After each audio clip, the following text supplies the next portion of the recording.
po sa inyong harapan na unay sa Panginoon na tayo po ay salamat po sa kaligtasan, na tayo po ay ginigising pa sa umaga, malaki pong biyaya. Na yun nga po na kapag po nanghihina, isipin na lang po natin na oo nga, tayo ay iniligtas ng Panginoon, binibigyan tayo ng buhay, yun ay isang pampalakas na rin natin. I mean yung para yung ating panghihina ay mabawas-bawasan na yung kapag tiningnan natin yung buhay na ibinibigay sa atin at saka yung kalakasan yun. At saka po panalangin. Wala naman po talaga hindi makakapagsabi na hindi po tayo nanghihina.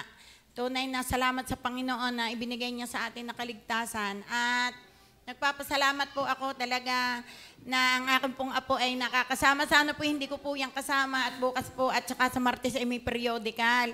Ang sabi ko po sa kanya, baby, unahin mo ang Panginoon at mataas pa rin ang makukuha mo sa exam. Basta unahin mo, magsimba ka muna tapos saka tayo magre-review. Bukas matataas ang iyong marka.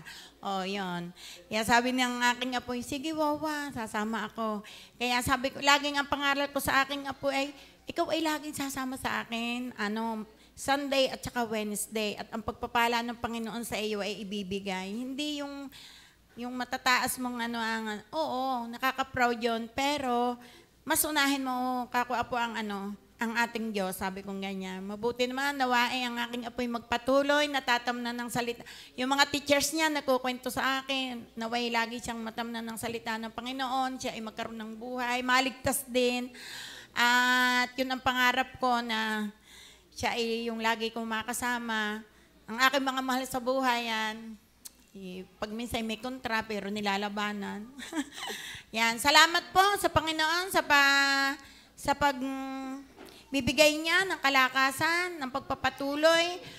Tayo pong lahat ay maging masaya sa Panginoon. Tayo po ay magmahalan, magpalakasan at hindi po tayo lugi sa bagay na yon. Salamat po.